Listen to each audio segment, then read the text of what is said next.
안녕하십니까, 김원입니다. 전국의 우리 유튜브 구독자 여러분, 그리고 우리 아프리카TV 본방 시청자 여러분 안녕하십니까.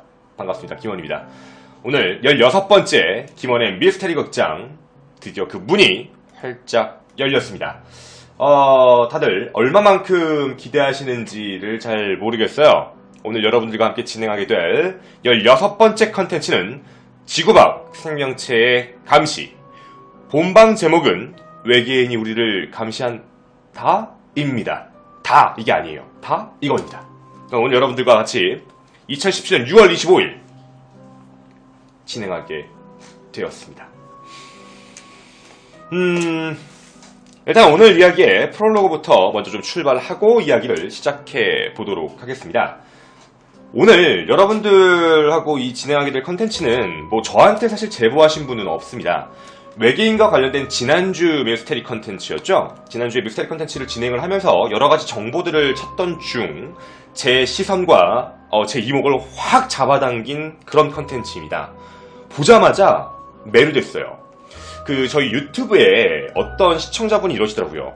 김원님은 미스테리 컨텐츠를 다 격파해서 얘기하는 게 미스테리예요 라고 어떤 분이 댓글을 남겨주신 걸 보고, 나도 설명 못하는 미스테리가 있으면 참 좋지 않을까라는 생각에 사실 이 컨텐츠를 나름대로 마음속으로는 증명을 못할 수도 있다라는 생각을 해서 여러분들에게 아마 최초로 이거 저 모르겠어요, 이거 진짜 이상해요 라고 얘기할 만한 그런 컨텐츠가 나오지 않을까라는 생각을 가지고 시작을 했는데, 와, 진짜 와 이었습니다. 오늘은 반전에 반전을 거듭할 겁니다. 마지막까지 꼭 봐주셨으면 좋겠고, 예상 시간은 저도 잘 모르겠습니다. 굉장히 길게 진행되면 1시간이 넘을 것 같고요. 만약에 좀 속전속결로 진행이 되면 아마 한 45분에서 한 50분 정도 사이 정도 끝나지 않을까 생각도 합니다. 잘 집중해주시고 재밌게 그리고 즐겁게 봐주시면 좋겠습니다. 아마 여러분들도 많이 아는 그런 내용일 수도 있어요. 전세계 유튜버, 전세계 블로거, 전세계에 여러가지 글을 올렸던 사람들 중에 아마 제가 가장 최신판으로 여러분에게 전달할 수 있다고 보고요. 저는 제가 이해가 가지 않는 건 끝까지 찾는 게 취미이자 특기입니다. 그리고 정말 발견이 안 되면 이거 되게 이상해요. 나도 모르겠어요. 랩틸리언 마지막도 확인해 주시면 좋겠습니다. 제가 분명 랩틸리언 마지막에는 나도 이거 영상 모르겠는데? 라고 얘기를 한 것도 있어요. 근데 제가 다들 이렇게 너무 다 사실만을 얘기한다고 생각을 하시는 것 같아서 저도 모르는 건 모른다고 합니다, 여러분. 그래서 오늘도 같이 한번 시작을 해보도록 하겠습니다. 추천과 즐겨찾기를 기본인 거 아시고요. 우리 유튜브에서 보시는 분들, 아프리카TV는 이상한 곳이 아닙니다. 언제든 넘어오셔서 함께 즐겨주시면 더 좋겠습니다. 오늘 방송 시작 전에 제 비밀을 하나 들켰거든요. 이건 본방 시청자만 알 수 있어요. 자, 그럼 이제 본격적으로 한번 시작해보도록 하겠습니다. 때는 1953년 여름으로 가보도록 하겠습니다. 1953년 미국은 새로 도입한 장거리 레이더로요, 지구 저궤도를 측정하고 있었습니다. 이유는 되게 단순했어요. 이미 전쟁을 소련과 하고 있었기 때문에 국제적인 전쟁 및 그다음에 자신들의 기술 개발력 전쟁, 그러니까 외부와 내적 전쟁을 다 동시에 하고 있던 거죠. 그래서 지구의 저궤도입니다. 지구의 저궤도. 그래서 지구의 저궤도를 측정하는 그 실험을 하기 위해 미국은 1953년 여름에 이 실험을 시작하게 됩니다. 그런데 미국이 깜짝 놀랍니다. 뭐야? 지구를 저궤도로 돌고 있는 이상한 물체 2개를 발견하게 돼요. 여러분은 머릿속에 이런 생각이 드십니까? 뭐야, 인공위성 아니야? 여러분, 인공위성은 1953년에 없었습니다. 지구 궤도를 돌고 있는 이상한 물체 2개가 발견이 되는데, 그때 당시에는 인공위성이라는 개념 자체도 없던 그런 시대. 근데 이게 뭐지? 미국은 멘탈이 나갑니다. 이게 어떻게 이런 일들이 있을 수 있을까? 그래서 미국은 약 2년 정도에 걸친 조사를 시작한 뒤 이제 한 가지 묻게 됩니다. 2년 동안 조사를 하게 되는데, 그 조사의 대표자가 바로 여러분들이 오늘 저하고 처음 사진으로 맞닥뜨리게 될 바로 이분의 성함은 클라이드 톰보. 클라이드 톰보가 어떤 분이냐면 여러분도 아마 아실 거예요. 수금주와 목토 천의 명. 지금은 제가 알기로는 명왕성이 빠져있는 걸로 알고 있는데 지구 태양계의 행성에 있는 명왕성을 최초로 발견하신 클라이드 톰보입니다. 클라이드 톰보와 유성 연구자의 선구자였던 링컨 라파스라는 분에게 미국은 1953년 이 물체에 대한 의뢰를 하게 됩니다. 도대체 이 물체가 무엇이냐? 그리고 클라이드 톰보와 그리고 링컨 라파스는 1954년 약 1년 정도 뒤에 지구를 관측하고 있는 두 개의 이상한 물체, 고도는 지구에서부터 약 640에서 960km를 왔다 갔다 하는 굉장히 가까운 거예요. 그런 두 물체를 발견하기에 이릅니다. 클라이드 톰보입니다. 멘탈이 나가죠. 아니 이런 뭐야? 이렇게 된 거예요. 1955년 7월 10일 미국과 소련은 각각 어마어마한 계획을 발표합니다. 미국은 1958년 봄, 소련은 1957년 가을을 목표로 인류 최초의 인공위성을 우주로 쏘아 올리겠다라고 공표를 하고 이 프로젝트는 정말 말 그대로 실현이 되게 됩니다. 1957년 10월 4일 소련의 스푸트니크 1호가 발생이 됩니다. 소련의 최초 인공위성입니다. 여러분 기억을 잘 하셔야 돼요. 분명한 건 1953년에 이상한 물체가 발견되고 인류가 최초로 인공위성을 쏘아 올린 부분은 1957년 10월 4일 소련입니다. 그리고 뒤이어 1958년 1월 31일 약 4개월 뒤 미국의 익스플로러 1호가 똑같이 발사를 하게 됩니다. 여러분은 지금 미국과 소련의 일명 기술력 전쟁을 보고 계신 겁니다. 둘이 우주로 간 거죠. 근데 이 둘의 우주는요, 여러분이 알고 있는 인공위성이라고 해서 우리가 지금처럼 보는 그런 인공위성이 아니에요. 거기까지 갈 수 있는 기술력도 없었기 때문에 무게는 굉장히 가볍게 해서 저궤도였습니다. 그러니까 53년에 발견된 저궤도의 이상한 물체들처럼 실제 이 두 물체도 굉장히 가벼운 걸로 해서 이제 지구 저궤도를 돌게 된 겁니다. 결국 이 두 실험으로 해서 미국은 소련보다 조금 늦었다라는 생각에 미국이 연합회를 만드는 걸 굉장히 좋아하거든요. 1958년입니다. 1958년 5월 12일 캐나다와 협약을 맺어 북미 항공우주방위사령부라는 것을 만들게 됩니다. 로고가 좀 멋있죠? 우주전쟁이 시작이 되는 겁니다. 관심이 있던 겁니다. 지구상에서 굉장히 짧은 궤도, 저궤도요, 높은 고도 말고 굉장히 낮은 고도에서 돌고 있는 물체 두 개를 발견한 이후 미국과 소련은 각기 자신들의 인공위성 저궤도를 쏘아 올렸고 이제 확인 작업에 들어가는 시작이 된 겁니다. 분명히 저명한 과학자도 뭔가 있다라고 얘기를 한 상태에서 시작됐기 때문에 미국과 소련은 굉장히 관심이 많았어요. 저 물체가 도대체 무엇일까? 그런데 진짜 무서웠던 건 1960년 1월 4일입니다. 멘탈이 나갑니다. 1960년 1월 4일 날 지금 위에 보이시는 이 북미 항공우주방위사령부에서 지구 저궤도를 극궤도, 북극과 남극으로 빙글빙글 돌고 있는 정체불명의 물체를 확인하게 됩니다. 깜짝 놀라는 거죠. 이거 뭐야? 1953년에 발견된 녀석하고 똑같은 게 또 나온 거예요. 이거 뭔데 돌고 있지? 이거 뭐지?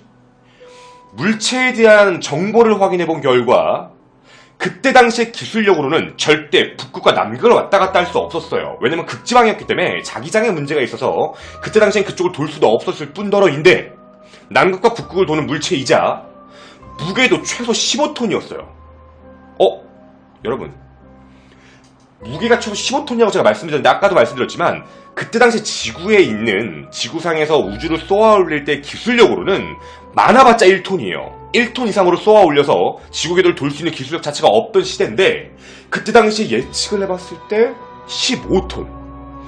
당시에 위성 최대 무게고 204kg였고 소련은 1300까지는 있었어요. 그럼 15톤은 정말 말이 안 되는 수치인 거예요. 미국은 깜짝 놀랍니다. 미국은 정말 놀랄 수밖에 없죠. 뭐야 이거 슈발 뭐야 이렇게 된 거예요. 그럼 여러분 제가 하나 질문 좀 해보겠습니다. 미국은 무슨 생각을 했을까요? 여러분 제가 오늘 힌트를 다 드렸습니다. 미국은 어떤 생각을 했을까요? 머릿속에 딱 떠오르십니까? 소련 거네. 와 이거 소련이네. 야 대박이네. 야 소련은 벌써 15톤이나 되는 물건, 그것도 극지방으로 위성을 쐈다고? 와 얘네 기술력 장난 아닌데? 동시에 소련도 마탱이가 갑니다. 뭐야 미국이 이런 걸 쏘아 올렸다고? 아니 미국이 지금 이 기술력이 되는 거야? 아니 어떻게 15톤이나 되는 걸 어떻게 극지방으로 해서 돌리는 거지? 이게 어떻게 가능한 거지? 라고 묻게 되는 겁니다. 소련과 미국은 서로 얘기하는 거예요. 너 아니야? 너 아니야? 누구야? 이렇게 되는 거예요. 이거 뭐야? 이렇게 되는 겁니다. 서로는 이미 냉전이었기 때문에 서로 협약을 할 수 없으니까 너냐? 그래도 몰라. 너 아니야? 이렇게 얘기가 될 수 있는 상황이 아닌 거예요. 서로 의심하고 있던 그런 상태였던 겁니다. 미치는 거죠. 근데 웃긴 건 뭐냐면 이 이후에 있잖아요. 이 이후에 미국은 조사를 멈춥니다. 그리고 이 물체도 3주 뒤에 궤도상에서 사라져버려요. 미국은 더 이상 연구하지 않고 소련도 연구하지 않고요. 그냥 넘어갑니다. 근데 1960년 2월 달에 문제가 생깁니다. 1960년 2월 바로 미국의 타임지가 공표를 합니다. 미국 궤도상에 도는 미스테리한 위성이 하나 있다. 펜타곤은 실제로 어떠한 응답도 하지 않고 소련에서 만든 것 같다라고만 응답한다. 그런데 3주 뒤에 타임지가 정정기사를 보도합니다. 여러분 이거 위성 우주 쓰레기예요. 저희가 잘못 봤습니다. 이렇게 정정 보도를 합니다. 의심이 가시죠? 믿으십니까? 타임지가 발표하자마자 얼마 뒤에 정정 보도를 내었다.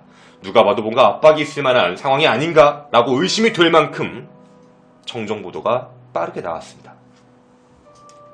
여러분, 혹시 이 녀석의 정체를 알고 계십니까?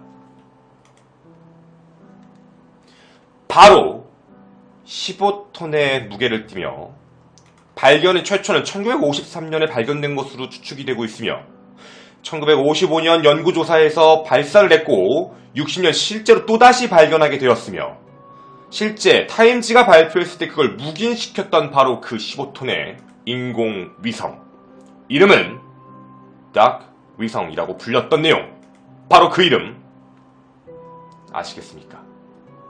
블랙 나이트 새틀라이트라고 불렀던 녀석.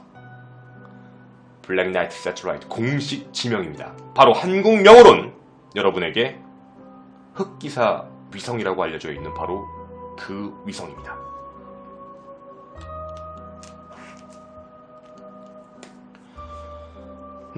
지금까지가 제가 뭘 알려드린 거냐면 여러분이 아마 한 번쯤은 들어보셨을 만한 흑기사 위성의 발견 과정의 순서를 얘기를 드린 겁니다. 왜 흑기사입니까? 라고 궁금해하실까봐 제가 간단하게 사진 한 장을 보여드릴 건데 실제 발견됐을 때 사진이 이런 모양을 띄었습니다. 바로 이 모양입니다. 확대하겠습니다. 이런 모양입니다.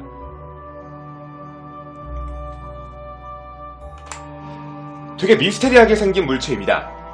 그래서 흑기사 블랙 나이트 새틀라이트라고 해서 명칭이 붙게 됩니다. 우주에 존재하는 거죠. 학자들은 멘붕이 오기 시작을 합니다. 왜냐면 여러분들이 지금 말씀하신 대로 아니 모양은 위성 같지 않은데요? 라고 하는데 단대기 아님 좋아요. 근데 얘가 궤도를 돌고 있다는 거예요. 분명히 궤도를 돌고 있어서 인공위성의 형태를 띠고 있다.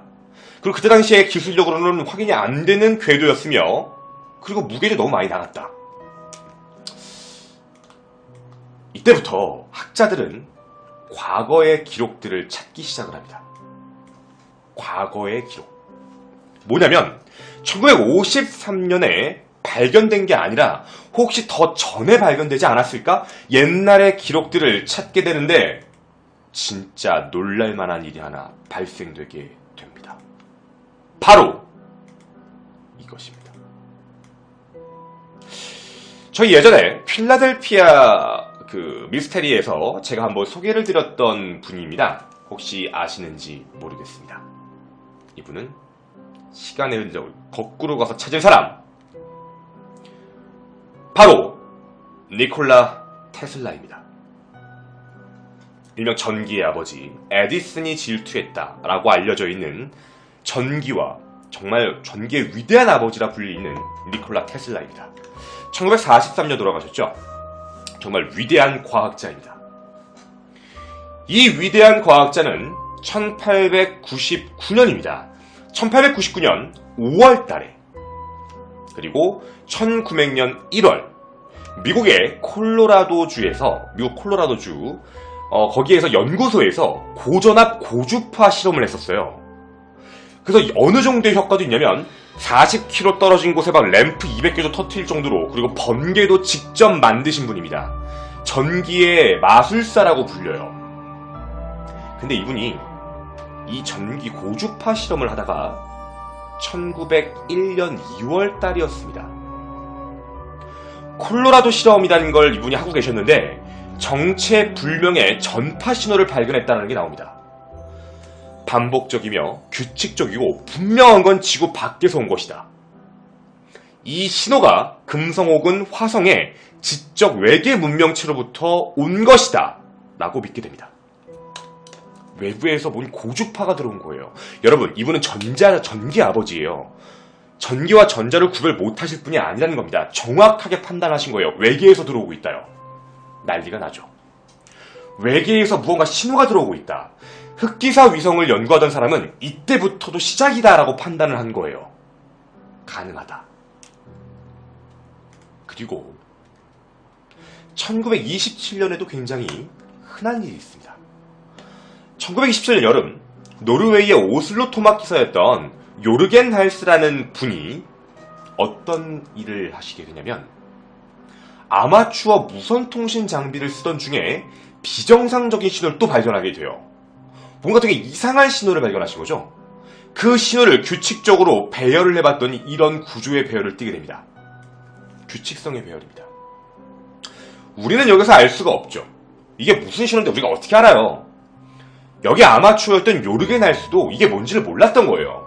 그래서 요르겐 할스는 그때 당시 노르웨이의 수학자이자 지구 물리학자였던 프레드릭 스테르메르에게 이 사실을 알립니다. 스테르메르요. 이 사람한테 이 사실을 알려요. 야, 이거 좀 얘기 좀 해줘.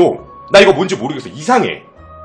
스테르메르는 자신들의 연합, 뭔가 이상하다는 걸 알고 어떤 연합회를 구성을 해서 조사와 연구를 시작을 하게 됩니다. 그런데 1928년 10월 11일 날 이 신호의 이미지까지 잡고 모든 연구를 다 했지만 2년 동안의 연구 결과에서는 신호에 대한 적합한 설명을 찾을 수가 없게 돼요.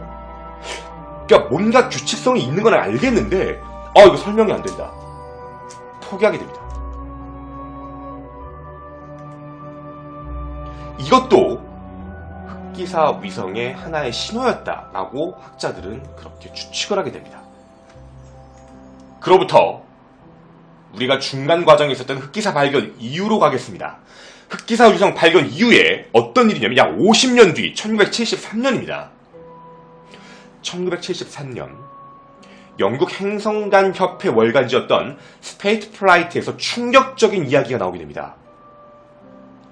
어떤 거냐면 던컨 루난이라는 사람이 발표를 하게 되는데 1928년 신호와 1960년 그 일명 블랙 나이트 위성 있죠. 흑기사 위성과 관련된 이야기인데 1928년 아까 그 신호 사진 있죠. 이 신호를 자기가 분석을 했다고 발표해요.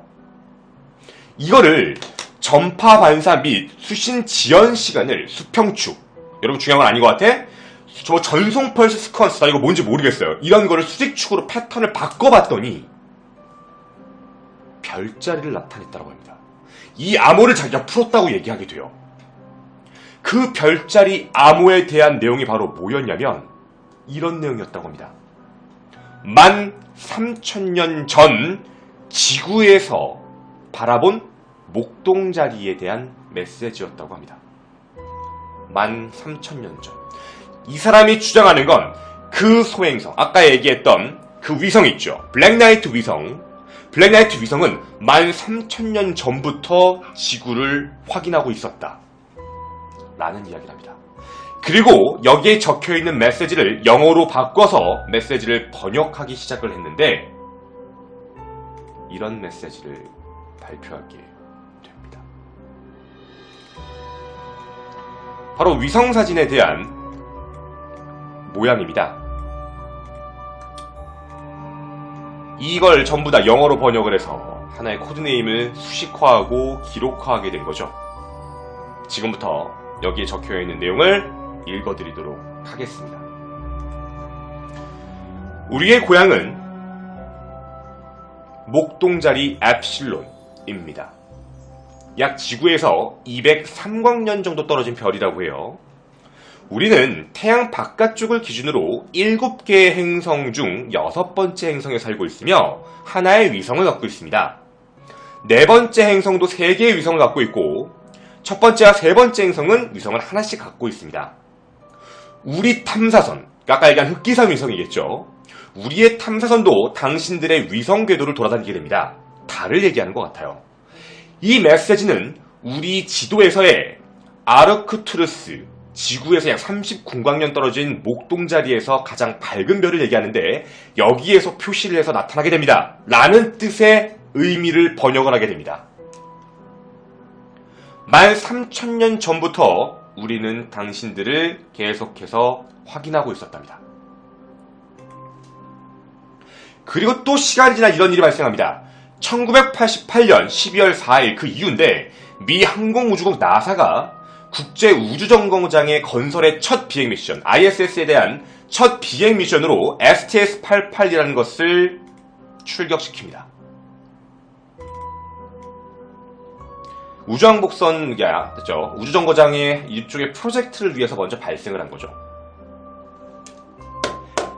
얘는 나가서 STS-88은 뭐 했냐면 외부에 영상들을 찍었어요. 왜냐면 ISS가 돌아다니려면 어떠한 방해 요인도 없어야 되니까 혹시 어느 우주에 어느 물체가 있을지 모르니 그걸 확인하기 위해 올라갔는데 문제가 생깁니다.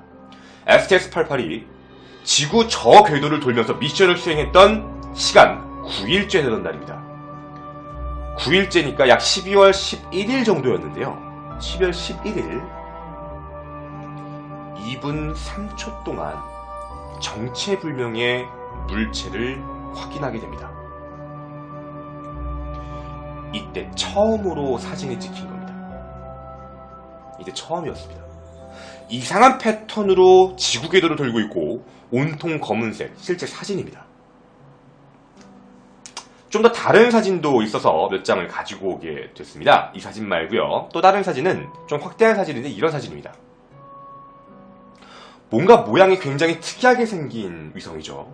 온통 검은색을 나타내고 모양도 굉장히 특이하고 우리가 알고 있는 위성의 모습을 띠고 있지 않습니다. 우리가 알고 있는 위성의 모습은 날개를 활짝 펴고 왔다 갔다 해야 되는 거거든요. 오늘 제가 끝까지 보라고 했습니다. 기대하십시오.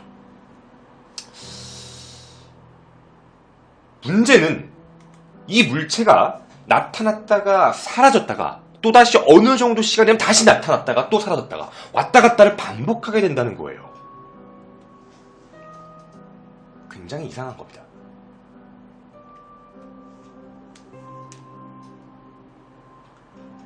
이렇게 우리가 알고 있는 블랙나이트, 즉 흑기사 위성에 대한 얘기였습니다. 시간 순서를 역으로 간 겁니다. 일단 1950년대 발견했던 순서대부터 얘기를 드렸고 과거의 행적과 요즘의 행적까지 안내를 해드린 거예요. 충분히 정리가 되셨을 거라 믿고 총 정리를 간단하게 해보면 외계 생명체이며 13,000년 전부터 200광년 떨어진 곳에 15톤짜리의 정찰 위성을 띄워 우리의 문명이 발전할 때까지 기다리고 주기는 약 15년에서 20년 주기로 지구를 왔다 갔다 하면서 있는 그런 물체라는 겁니다.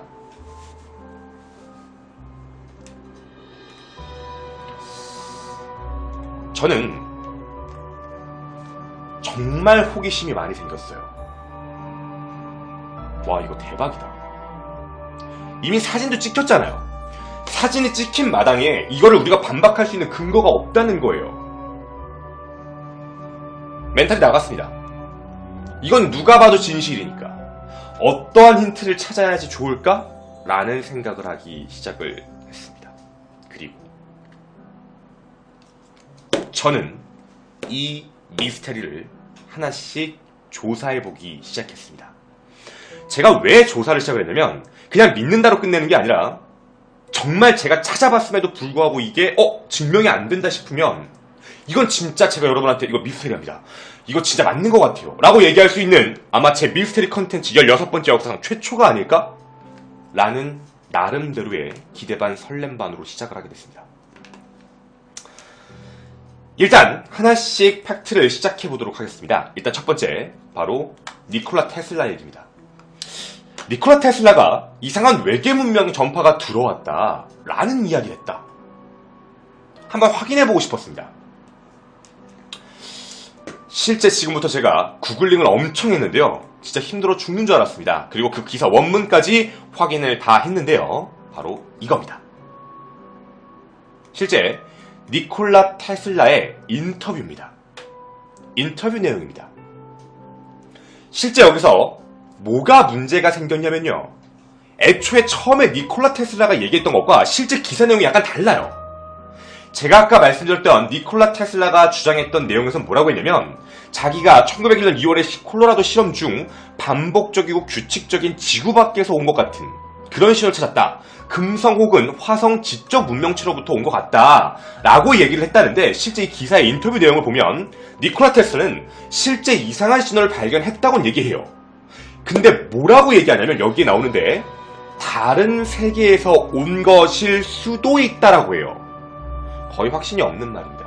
뭐라고 하냐면 다른 세계라고 했을 뿐인데 이 기사를 썼던 그 줄리안 호손이라는 기사가 그냥 다른 세계라고 하니까 그때 당시에 금성과 화성에 관심이 많았거든요. 자기 마음대로 뇌피셜 쓴 거예요. 금성과 화성 신호라고 그냥 말을 바꿔서 그냥 기자가 발표를 때린 겁니다. 이후에 바로 이 내용인데요. 니콜라 테슬라가 해명 기사를 쓴 거예요. 당장은 금성, 화성, 다른 지적 문명체에서 온 것이라고 볼 수 없다라고 하는 이게 증명 기사입니다. 이거 아니에요. 정확하게 얘기할 수 없어요. 그냥 사람들이 얘기한 누군가 그렇게 얘기한 거예요. 이렇게 알려져 있는 거예요. 근데 문제는 뭐냐면 저도 찾아보려고 노력을 했는데 이때 당시 니콜라 테슬라가 발견했던 이 신호 있죠. 사실 이 신호는 지금도 밝혀지지가 않았어요. 어떤 신호였다라는 게. 기록은 남아있지만 어떤 신호였다라는 게 확인이 안 됩니다. 그나마 좀 비슷하다고 알려져 있는 게 어떤 별이 발생시키고 있는 전파다라는 얘기도 있기는 한데 일종의 학설일 뿐이고 아직은 확정나지 않았어요. 다만 니콜라 테슬라는 그런 얘기를 한 적이 없다는 겁니다.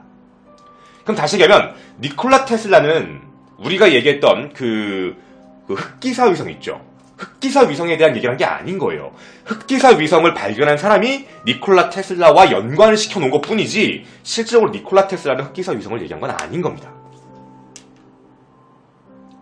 다만 분명히 말씀드리지만 아직 그 전파에 대한 건 확인이 안 됐다는 거예요. 두 번째입니다. 클라이드 톰보, 아까 얘기 드렸죠? 위대한 어마어마한 그 명왕성을 발견하신 분 클라이드 톰보와 그다음 링컨 라파스에 대한 얘기인데 이게 문제가 사실 하나 있었어요. 클라이드 톰보님이 살아계실 때 했던 살아생전 인터뷰인데 아까는 젊은 사진 보여드렸죠? 클라이드 톰보님이 연세가 좀 많이 드셨습니다. 이 되게 젊으셨을 때 이게 사진이었고 지금 현재 이제 명왕성을 발견하신 이 분의 지금 모습은 이제 많이 이제 연세가 많이 드셨죠. 클라이드 톰보께서 뭐라고 말씀을 하셨냐면 실제 이건 우주 계획을 위한 것이었지 자기가 조사한 게 그 위성을 발견해달라는 그 받은 적이 없다 그래요. 그러니까 미국이 정부가 자기한테 와서 이상한 2개가 있다. 그걸 찾아달라라는 얘기에 대해서 자기가 들은 바 없고 우주 계획을 위한 것이었으며 사전에 충돌이 있을 만한 게 있느냐라는 걸 찾아달라고 해서 한 거고 다만 학술지에서 자기가 아니라 학술지에서 지구상 우리의 것이 아닌 인공위성이 떠올 수도 있지 않을까? 라는 가능성을 얘기한 게 다다. 그리고 이거에 대해서 베스트셀러 작가였던 도널드 키오라는 사람이 최초로 얘기를 한 거예요. 그리고 톰보님은 이런 말씀을 하십니다. 실제로 저는 그 두 개의 위성을 본 적이 없다 이렇게 얘기하십니다. 물론 뭐 미국이 이분마금을 한 걸 수도 있죠 라고 얘기하시면 저도 할 말은 없지만 어찌되었든 그렇게 말씀을 하시게 됐습니다. 다음 세 번째입니다. 아까 말씀드렸던 그 신호 있죠. 이 신호. 문제는 이 신호인데 이 비정상적인 신호는 지금까지도 밝혀진 바가 전혀 없습니다. 근데 아까 어떤 사람이 이걸 해석했다고 했죠. 던컨 루넌이라는 사람이 이걸 자기가 해석했다고 하는데 제가 던컨 루넌에 대해서 조사를 해봤는데요. 이 사람에 대한 정보가 전혀 없고 이 사람이 실제로 이걸 영어로 번역했다고 했을 때 나이가 28살이에요. 그리고 문제는 뭐냐면 이 사람은 글래스고 대학의 영어학 그리고 철학을 공부했던 그냥 대학생이에요. 천체 물리학에 대해서 한 번도 배워본 사람이 없는 사람인데 이 사람이 영어로 해독을 했다라는 부분에 대해서 학계에 대해서는 학계 정보가 전혀 존재하지 않아요. 그러니까 학교는 그냥 쉽게 가면 개무시한 거예요. 뭐야 이거? 하고 무시를 해버린 거고 이게 그냥 흑기사 위성과 연관된 얘기다 보니까 루머를 만들거나 무언가 그런 음모론을 만드시는 분들께서는 엮어서 같이 나왔던 것 같아요. 그래서 의미가 확장된 것 같지만 실제로 던컨 루넌의 번역이라고 얘기하는 건 굉장히 해독상의 문제도 많다고 합니다. 목동자리인 양 설명을 했는데 실제로 목동자리가 아닌 걸 설명한 것도 많고 거리빌의 각도에 대한 것도 각자 맞지가 않은 것도 많았다고 합니다. 그러니까 실질적으로 던컨 루넌의 주장은 신빙성 자체가 그렇게 높지 않다는 거예요. 틀렸다라고 얘기하기는 단정짓기는 어렵지만 신빙성이 떨어졌다는 겁니다. 지금 제가 여기까지 얘기해드린 게 어떤 거냐면 실제 그 흑기사 위성과 관련되어 있는 하나의 팩트들을 다 갖다 붙여본 건데 그것들이 다 깨지기 시작한 거예요. 그러니까 어떤 누군가가 흑기사 위성을 발견을 하고 과거와 요즘의 기록들을 찾으면서 이게 이거였네. 이게 이거였던 거였네. 쉽게 말하면 뇌피셜이죠. 자기만의 생각으로 갖다 붙여버린 거고 사람들은 그런 거에 대해 음모론을 확장시키기 시작한 거예요. 막상 당사자들은 그런 얘기를 한 게 아닌 건데요. 그리고 저한테 문제가 생길 때 있었습니다. 바로 뭐였냐면 STS에 포착된 물체입니다. 이게 아까도 말씀드렸지만 STS가 발사된 게 1988년이거든요. 이미 인공위성도 발사된 다음에 나간 건데요. 얘가 발견한 사진이 굉장히 이상했던 거예요. 어떤 사진이었냐면 바로 이런 겁니다. 이런 사진이 발견이 된 거죠. 또 나온 겁니다. 도는 거죠. 저도 이거 보고 되게 놀란 거예요. 근데 있잖아요. 이 STS-88에 포착된 이 물체, 이거 뭐야? 이 검은 거 뭐야? 라고 할 만한 이 물체에 대한 이야기는 생각보다 쉽게 해결이 됐어요. 이미 외부에는 뭐라고 알려져 있냐면 흑기사 위성의 실체가 발견되었다. 이미 많은 유튜버들과 많은 블로거들이 얘기를 했어요. 그래서 그거에 대한 증거 사진으로 저도 똑같이 갖고 온 겁니다. 이게 뭐냐면 인공위성에 있는 열 담요예요. 열 담요가 떨어져 나간 물체예요. 그러니까 지금 여러분이 보시는 이 물체는 열 담요, 즉 우주 쓰레기입니다. 우주 쓰레기가 그냥 나간 거예요. 그렇게 발견이 된 겁니다. 이건 굉장히 허무하게 끝났어요. 제가 찾아볼 것도 없이 그냥 이미 인터넷에 요즘에 만연하게 나와 있더라고요. 그런데 말이죠. 이제부터 제가 얘기하는 거에 집중하셔야 됩니다. 뭐였냐면 저한테 문제는 바로 마지막 1960년대에 있던 흑기사 위성입니다. 얘가 문제예요. 얘가 답이 없어요. 이 녀석의 확대 사진을 살펴보더라도 굉장히 좀 선명하게 확대한 건데 이게 좀 더 사진이 좋죠? 이거 뭐냐고요? 이걸 우리가 뭐라고 설명할 수 있죠? 문제가 뭐냐면 어떠한 유튜버들도 어떠한 블로거들도 실제 이 녀석을 우주 담요의 쓰레기다 라고 명명을 할 수가 없어요. 왜냐면 저런 물체가 없거든요. 저도 굉장히 당황했습니다. 얘는 지금 설명이 되지 않는다요. 얘를 설명을 하고 싶은데 이 녀석에 대한 설명을 그 누구도 하지 않았고, 그런데 제가 이 녀석을 설명한 사람을 찾아냈습니다. 근데 마지막까지 보셔야 됩니다. 이 사람, 이걸 찾아낸 사람을 제가 찾았어요. 찾았는데 이 사람이 뭐라고 했냐면, 실제 미국의 군사 목적 정찰 위성 디스커버러 5호다. 그 디스커버러 5호의 잔해가 떨어져 나가 극궤도상을 유영하던 중에 최초 잘못된 잔해로 이해한 것이다. 그래서 보름 만에 타임지가 정정 발표를 한 것이다 라고 이야기를 하게 됩니다. 헐, 정찰위성이라고요? 정찰위성 디스커버러의 사진을 보여드리겠습니다. 이게 정찰위성 디스커버러의 사진입니다. 하나 더 보여드리겠습니다. 실제 위성 사진입니다. 여러분, 혹시 저하고 똑같은 생각하지 않으십니까? 제가 여러분한테 이렇게 할게요. 여러분, 이거예요. 미스터리 해결. 전 김원이었습니다. 역시 대단합니다. 역시 자료를 정말 잘 찾았어요, 여러분. 저 대단하죠? 박수. 안녕. 그럼 여러분은 댓글에 엄청나게 다시겠죠. 아니잖아, 새끼야. 모양 다르잖아. 저도 여러분하고 똑같이 생각을 했어요. 모양이 다르다요. 내가 이걸 방송을 해야 되는데 내가 이걸 양심을 팔고 방송할 수는 없잖아.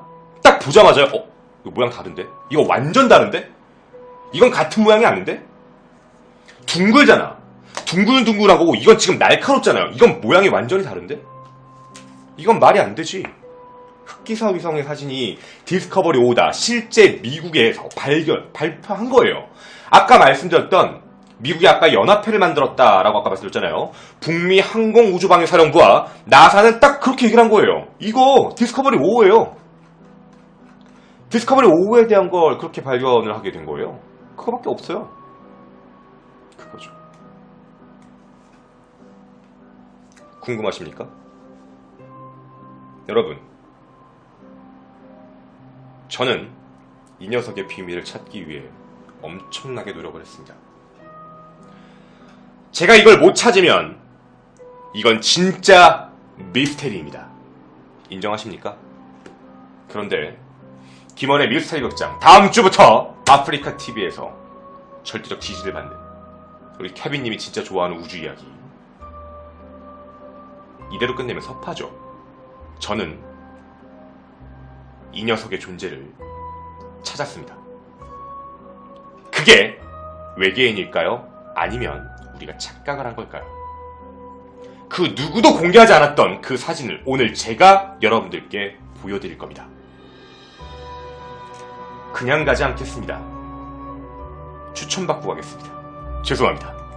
추천업 400분 넘으셨습니다. 추천 안 눌러주십니까? 여러분의 추천이 아프리카 TV 그리고 유튜브에 올라가게 됩니다. 추천 감사합니다. 추천. 여러분 추천 눌러주시면 제가 400분 넘는데 추천 실합니까? 200분 돌파하셨습니다. 여러분 추천 실합니까?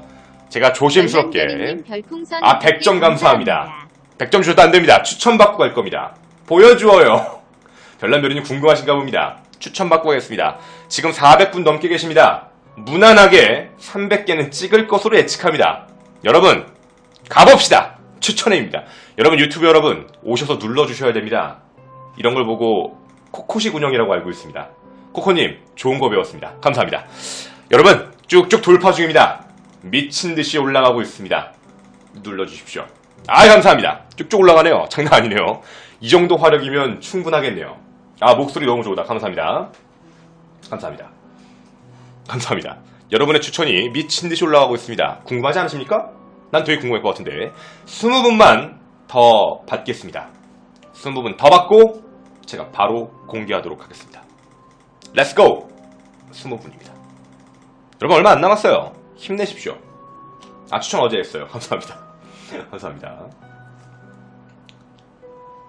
자, 추천 빨리 누르셔야 됩니다. 다시 한번 얘기하겠습니다. 제가 지금까지 모든 미스테리를 다 격파했습니다.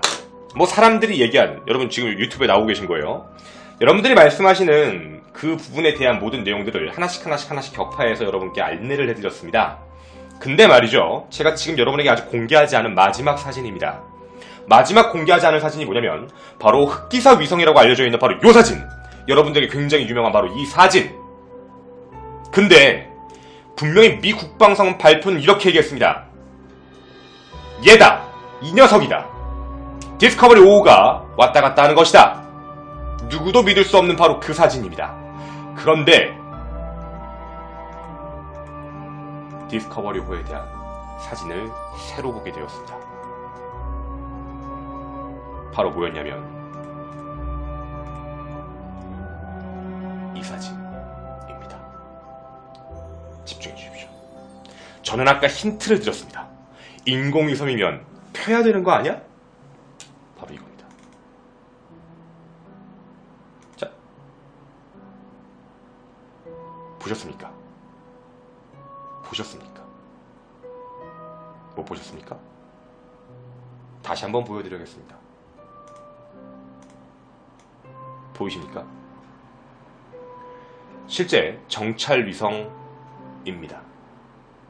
이 정찰위성에서 홍합이야. 좋네요. 안핌 정답입니다. 우주선은 일정 여러분 저거 알고 계시죠? 이거 저희 이게 보철 치료할 때 끼는 거요. 보철 치료할 때 끼는 녀석을 혹시 알고 계십니까? 보철 치료할 때 어느 일정 온도가 되면 그 교정에 대해서 그 모양, 형상기억 합금이라고 부르게 됩니다. 우주선에 있는 모든 날개와 물체들은 형상기억 합금으로 전부 다 구겨질 상태로 출발을 시킵니다. 그 정상 궤도에 들어가면 그 적정 온도에 맞춰서 자신의 모양을 펼치게 되는 게 우주선의 원리입니다. 다 구겨 넣어야죠. 그 둥근 데 어떻게 넣습니까? 여러분이 보시는 지금 저 사진이 구겨져 있는 상태로서 올라가는 녀석인데 여러분이 하나 아셔야 될 게 있어요. 왜 날카로운 모양이 옵니까? 라고 하면 분명히 디스커버리 5의 잔해라고 했어요. 디스커버리 5호가 실제로 발사가 됐다가 박살이 난 게 맞아요. 박살이 났는데 요 모양이 깨진 거예요. 깨진 모양의 위성이 지금 요 모양인 겁니다. 그래서 요 사진인 건데 이게 문제가 뭐였냐면 실제 이쪽 사진을 언론에 공개를 했었어요. 근데 아무도 이 사진에 대해서 집중을 하지 않고요. 뭐야 말도 안 돼. 왜냐면 다들 이 생각만 한 겁니다. 이것만 떠올리고 계셨던 거예요. 동글잖아. 둥근 거니까 말이 안 되지. 이렇게 얘기하고 이 밑에 사진을 사람들이 그냥 무시해버린 거예요. 그래서 위에 사진만 가지고 이거 아니야. 아닌 것 같아. 이렇게 해서 지금까지 음모론이라는 게 쭉 진행이 됐다라고 하시면 다시 한번 말씀드리지만 디스커버리 5호는 박살이 난 겁니다. 박살이 났다고요. 부셔진 게 맞아요. 박살이 났고요. 박살난 잔해가 맞는데 사람들한테 사진을 위에 걸로 보여주니까 믿지 않는 거예요. 뭐야 둥글잖아. 얘는 지금 현재 깨져져 있는 모양이에요. 깨져져 있는 모양. 그래서 이게 휘어져 있는 모양이고 그 다음에 박살이 난 모양을 폭발 모양이라고 보시면 제일 좋습니다. 이미 터지고 폭파된 모양이에요. 실제 발사는 이 모양으로 출발을 했고 그리고 위에 궤도에서 돌고 있고요. 이 물체에 대한 건 2017년 올해도 똑같이 관측이 됩니다. 그리고 미국에 있는 미항공우주국 모든 나사고 뭐고 모두 다 함께 이렇게 이야기를 합니다.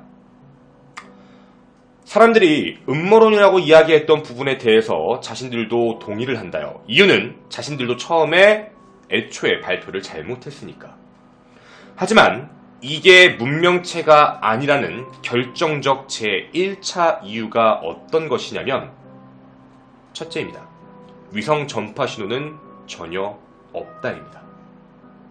위성 전파 신호가 전혀 존재하지 않는다. 이건 우리만 확인이 되는 게 아니고요. 나사만 확인하는 게 아니라 우주 관련해 이거 관련해서 검색하시는 분들은 전부 다 똑같이 얘기해요. 전파 신호가 없다라고 합니다. 쉽게 얘기하면 모터고 뭐고 어떠한 움직임 없이 그냥 빙빙 돌고 있는 것뿐이에요. 아예 없어요. 어떠한 신호도. 뭐 안에 있는 전자정비, 전자나 전기나 아니면 어떤 소리나 어떠한 모든 것들도 없이 돌아다니는 녀석이자 두 번째입니다. 두 번째로 여러분들께 말씀드릴 내용 중에 하나는 뭐냐면 비정상적인 궤도로 돌고 있다였거든요. 그 돌고가 뭐냐면 자체적인 자전이 있다는 얘기인데 자체적 자전이 속도가 똑같습니다. 쉽게 얘기하면 어디선가 조종을 하면 왔다 갔다 하는 게 아닌 겁니다. 조종을 하고 왔다 갔다 할 수 없는 그런 내용이기도 합니다. 나름대로는 찾고 싶었습니다. 어떤 내용인지 어떤 건지 그리고 저는 다시 한번 말씀드리지만 저는 여러분들에게 외계인이 없다라고 한 적도 없습니다. 다만 하나씩 근거를 찾고 싶었고 근거에 대한 팩트를 알고 싶었던 것뿐이었고, 실제 밑에 사진을 저도 보면서 날카로운 모양에 대한 것과 폭발력이라고 얘기를 한다면 어느 정도 이 사진에 대해서 동조할 수 있다라고 판단했어요. 저거는 정말 말할 수 없다고 생각을 했고, 이제 이렇게 얘기를 드리고 나사의 이야기도 정리하도록 하겠습니다. 토요 사건 팩트 이은 1호 미스테리 극장이었습니다. 그리고 오늘 여러분들과 함께 이야기하게 될 우리 본방은 끝나고 항상 더 얘기하는 거 알고 계시죠? 그러니까 유튜브에 보신 분들도 본방에 와주시면 좋겠습니다. 제가 유튜브에서 찍을 수 없는 이야기들은 오늘 더 이야기하기로 하고, 오늘 1호 미스테리 극장 16번째 시간, 바로 흑기사 위성 미스테리. 정말 지구를 관찰하는 외계 생명체가 존재하는 것인가에 대한 미스테리 컨텐츠는 이렇게 끝내도록 하겠습니다. 감사합니다. 김원이었습니다.